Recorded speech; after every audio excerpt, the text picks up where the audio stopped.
dan berikan contoh. Jadi manifestik itu merupakan kepanjangan dari Manifesto Politik Undang-Undang 1945. Sosialisme, jadi punya itu Undang-Undang 1945, S-nya itu Sosialisme Indonesia, D-nya itu Demokrasi Terpemimpin, E-nya itu Ekonomi Terpemimpin, dan yang terakhir K-nya itu Kepribadian Indonesia.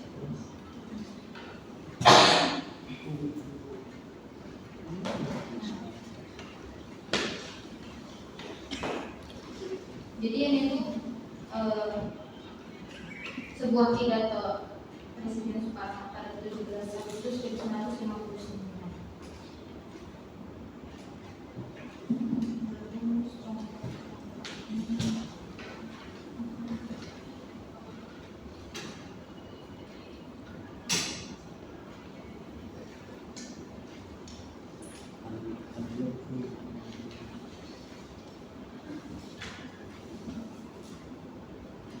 Jadi manifesto itu sebenarnya pidato Soekarno yang dibuat pada 17 Agustus 1959. Oh, terus dinamakan dari manifesto gitu.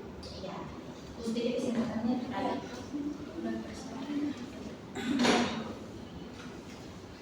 Iya.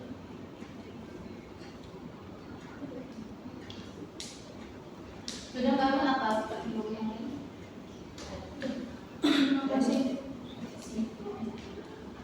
Izin menjawab untuk pertanyaan dari Mbak Anissa, penerapan demokrasi dalam era politik yang sekarang.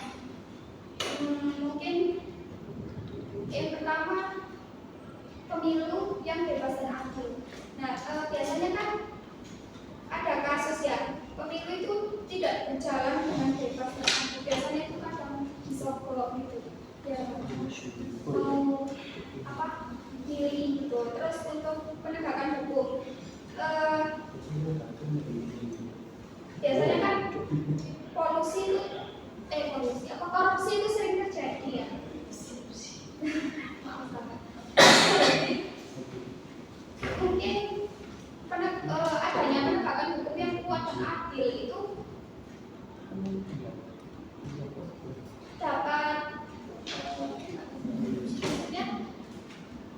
adanya penegakan hukum yang adil itu korupsi bisa terminimalisir atau bisa dihilangkan. Bagaimana Mbak Anissa? Bagaimana Mbak Anissa? Ya. Apa yang ada? Jawabannya sudah. Iya. Iya. Paham nggak? Jelasin lagi. Jelasin lagi.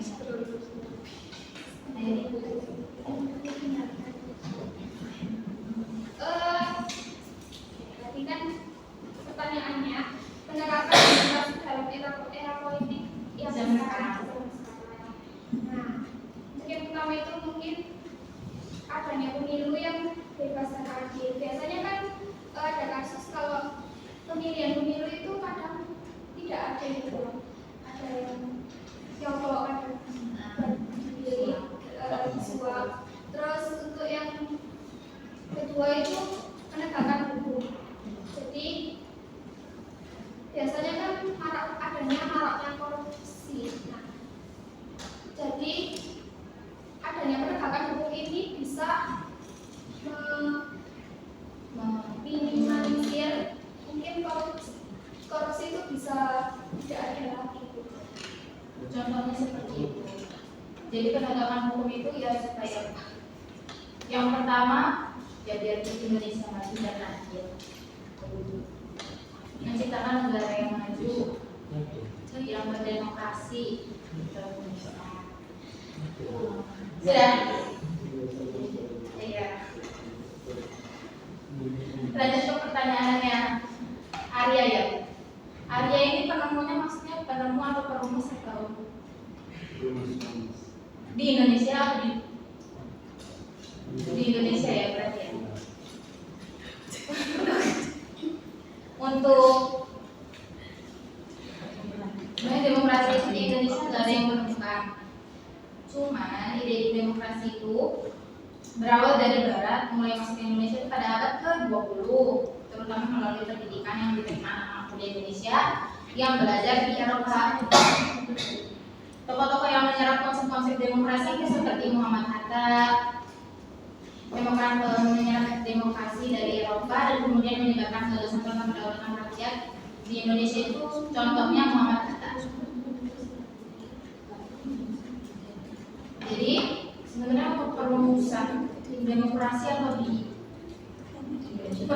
perumusan demokrasi secara apa ya, secara ketuk palu itu sebenarnya nggak ada. Cuma demokrasi itu awalnya ada di Eropa, di Barat pada abad ke-20. Lalu Indonesia itu menyerap demokrasi, gagasan demokrasi dari Eropa sana. Kenapa bisa demokrasi masuk ke Indonesia? Karena dari pelajar-pelajar atau anak-anak yang belajar di luar negeri, contohnya kayak Muhammad Hatta yang menerapkan gagasan-gagasan demokrasi dan menerapkannya di Indonesia. Bagaimana? Apakah cukup?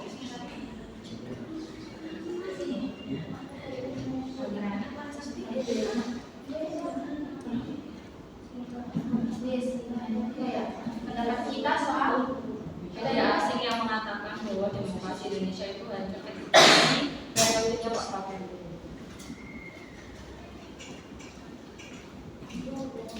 media asing yang mengatakan bahwa demokrasi Indonesia akan hancur dalam pemerintahannya Prabowo.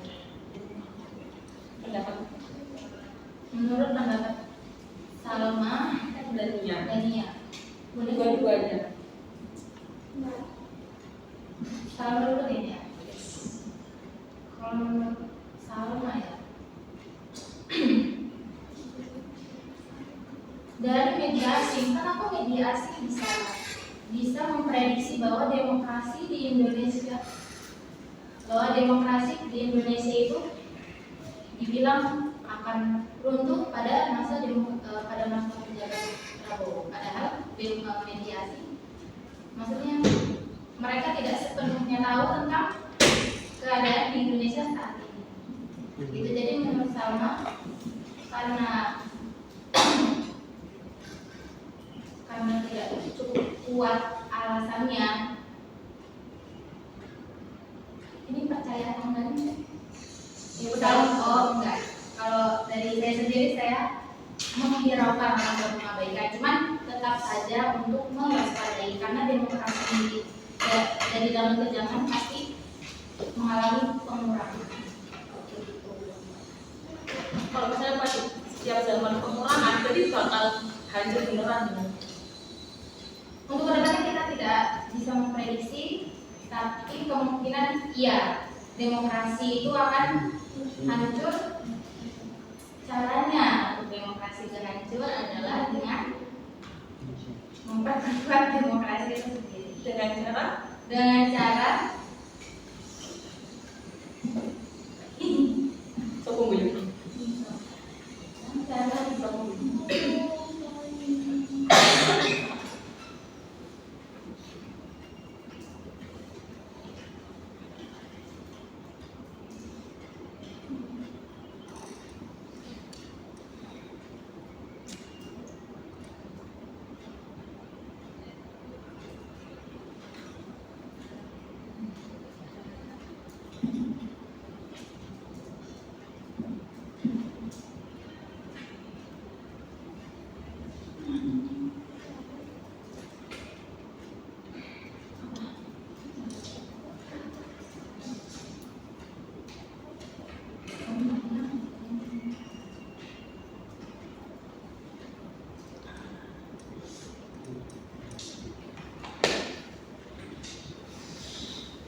caranya masyarakat Indonesia perlu diedukasi kembali untuk menjadi pemilih yang memahami akan sistem demokrasi tersebut.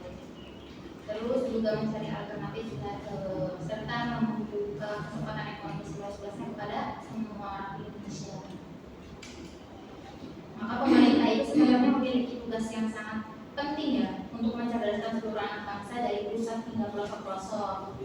Sebabnya hanya dengan demokrasi yang dibangun oleh masyarakat yang cerdas, yang mampu memimpin, yang bisa mengantarkan kepada tujuan kesejahteraan.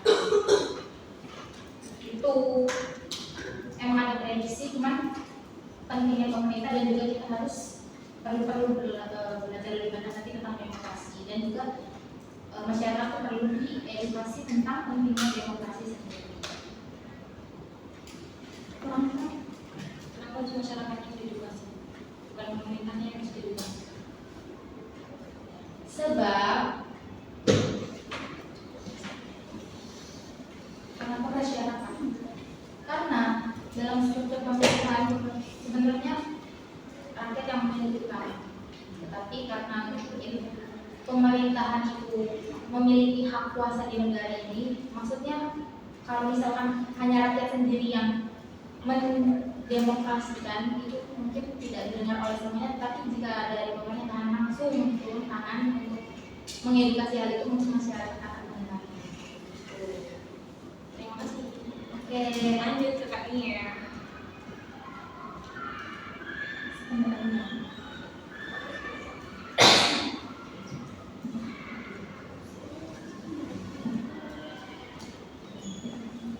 Tika butuh pendapat dari Nia.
Iya, boleh baik.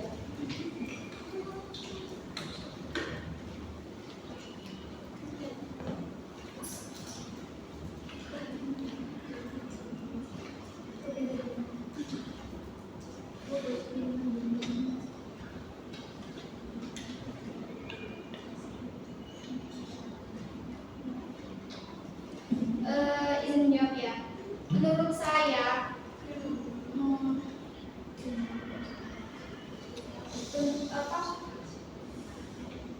media asing yang mengatakan bahwa demokrasi Indonesia akan hancur pada pemerintahan Prabowo, kekhawatiran itu tetap sah. Maksudnya itu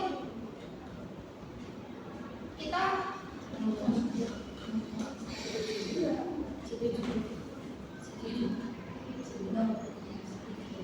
ya enggak, jangan ada rasa khawatir. Maksudnya kekhawatiran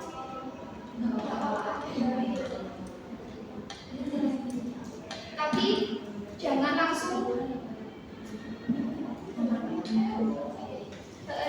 langsung percaya gitu aja gitu.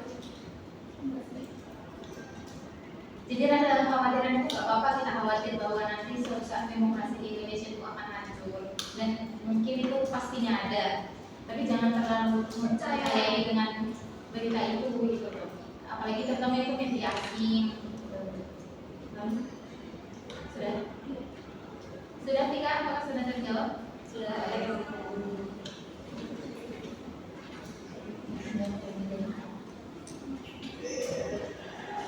Kapan dalam contoh kehidupan saya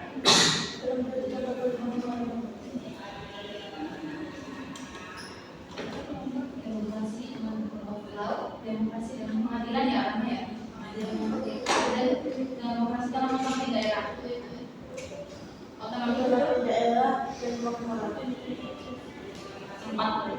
tambah kemakmuran. Rule of law, pengadilan yang merdeka, otonomi daerah, kemakmuran. Ya.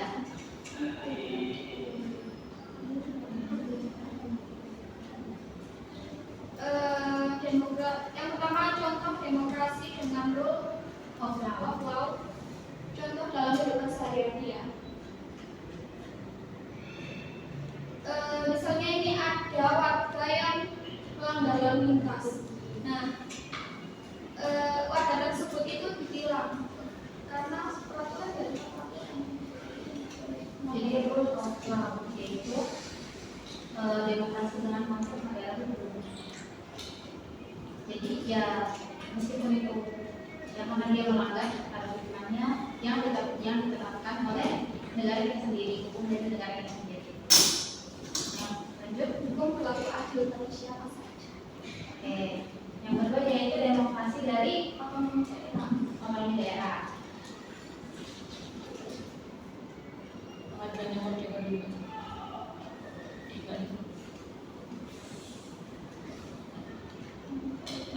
Contohnya demokrasi dan otonomi daerah contohnya Itu membuat kayak kebijakan kebijakan yang ada di satu daerah tersebut. Misalkan di Surabaya pemerintah wali kota atau gubernur Jawa Timur memerintahkan kepada masyarakat Jawa Timur untuk misalkan karena Jawa Timur ini padat akan penduduk, menugaskan bahwa adanya pengurangan kendaraan bermotor. Jadi itu ya. Jadi demokrasi dengan otonomi daerah itu sesuai dengan daerah masing-masing. Jadi nggak berkelindahan dengan negara. Karena sesuai dengan masing-masing. untuk contoh demokrasi dengan pengadilan yang merdeka. Dari merdeka.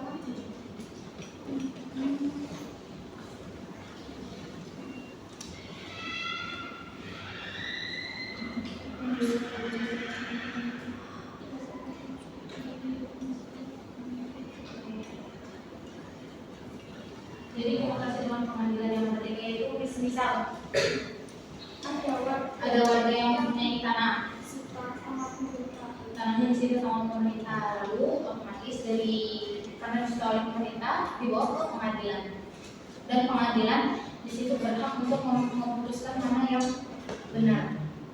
Entah emang kemungkinan besar karena kesalahan dari pemilik tanah sendiri sampai harus disita oleh pemerintah, atau memang mungkin karena pemerintahnya saja.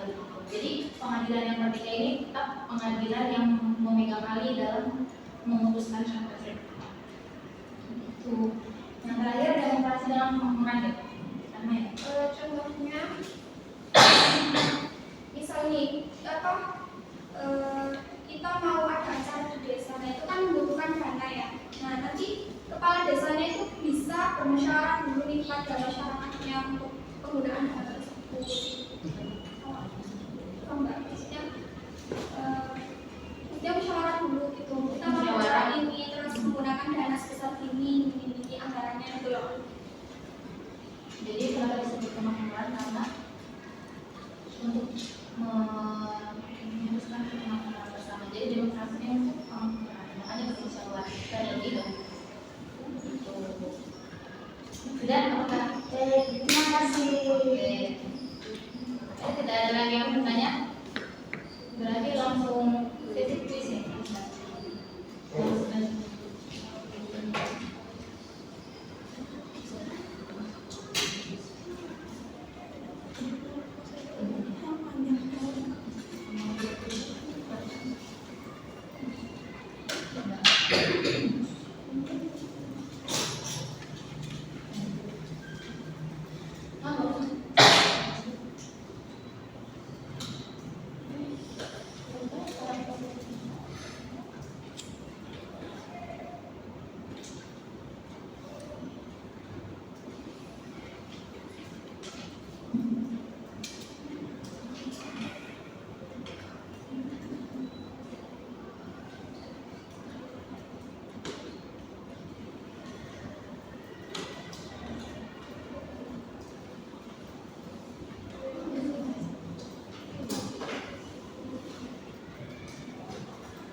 Boleh langsung bed ya. Bed.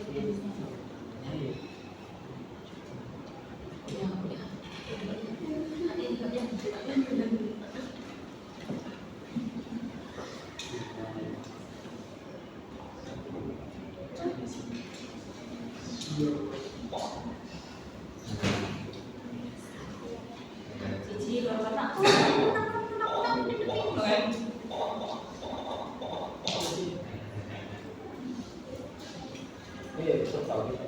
Boleh langsung bed ya.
Kurang satu. Wait.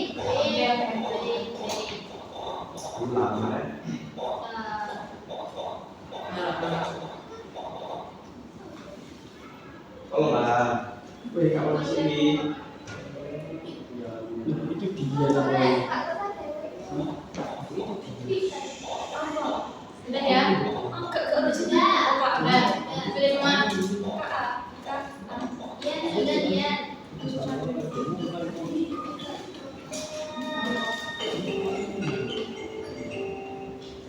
Gak ngerti soalnya.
Ada yang belum selesai?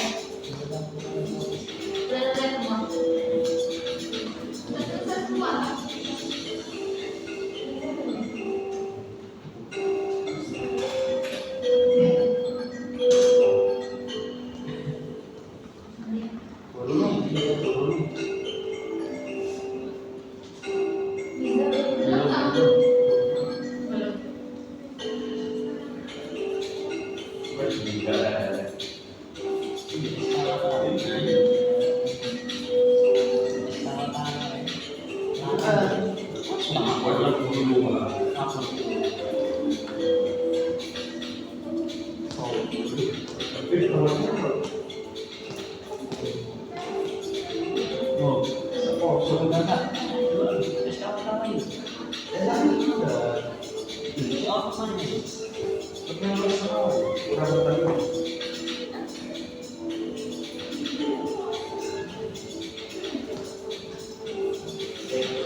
Bisa belum kamu?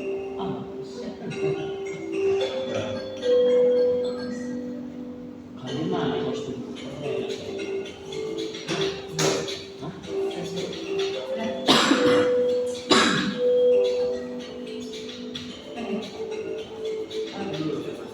Yang lain sudah?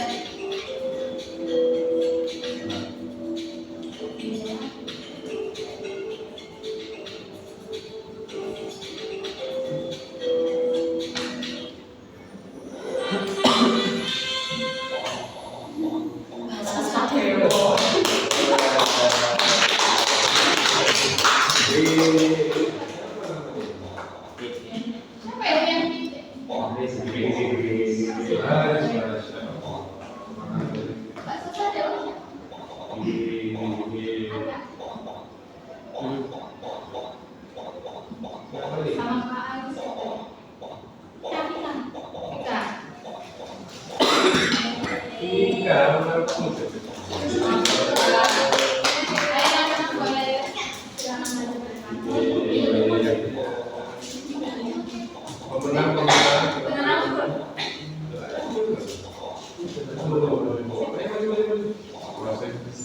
Ayo deh, politik. Ada testimoni kita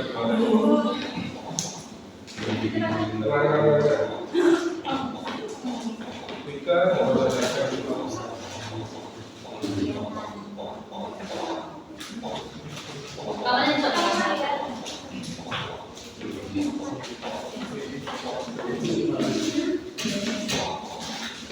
Belum nonton juga. Oh, tetap.